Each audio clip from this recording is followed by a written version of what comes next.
Assalamualaikum warahmatullahi wabarakatuh. Perkenalkan, nama saya Nuraini dari Universitas Muhammadiyah Mamuju jurusan Ekonomi Pembangunan. Dalam video ini, kita akan menjelajahi dunia ekonomi sumber daya alam, memahami perannya dalam pembangunan ekonomi, serta tantangan yang dihadapinya. Pengertian sumber daya alam. Sumber daya alam adalah segala sesuatu yang berasal dari alam dan dapat digunakan untuk memenuhi kebutuhan manusia. Ini meliputi sumber daya yang tidak dapat diperbarui, seperti minyak bumi dan gas alam, serta sumber daya yang dapat diperbarui, seperti air dan hutan. Jenis-jenis sumber daya alam. Sumber daya alam dapat dibagi menjadi beberapa kategori. Pertama, sumber daya alam yang dapat diperbarui, seperti hutan, air, dan energi terbarukan. Kedua, sumber daya alam yang tidak dapat diperbarui, seperti minyak bumi, gas alam, dan mineral.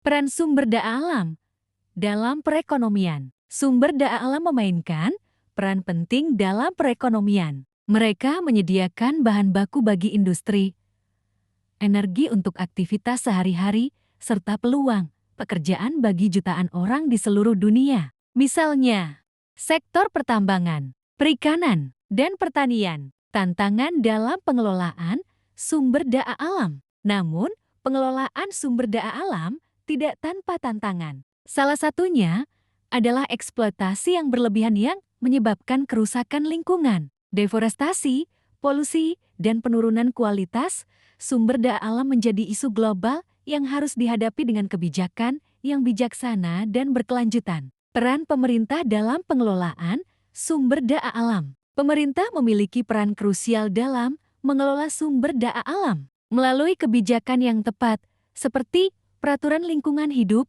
pajak, sumber daya alam, dan insentif untuk energi terbarukan. Pemerintah dapat mendorong penggunaan sumber daya alam yang lebih efisien dan ramah lingkungan. Inovasi dan teknologi dalam pengelolaan sumber daya alam. Inovasi dan teknologi juga memainkan peran penting. Pengembangan teknologi ramah lingkungan, seperti energi terbarukan, dapat membantu mengurangi ketergantungan pada sumber daya alam yang tidak dapat diperbarui, sekaligus mengurangi dampak negatif terhadap lingkungan. Kesimpulan, ekonomi sumber daya alam adalah bagian integral dari pembangunan ekonomi global. Dengan pengelolaan yang bijak dan berkelanjutan, kita dapat memanfaatkan kekayaan alam yang ada tanpa mengorbankan masa depan. Semua ini membutuhkan kolaborasi antara masyarakat, pemerintah, dan sektor swasta untuk menjaga keseimbangan alam demi kesejahteraan bersama. Sekian dan terima kasih. Wassalamualaikum warahmatullahi wabarakatuh.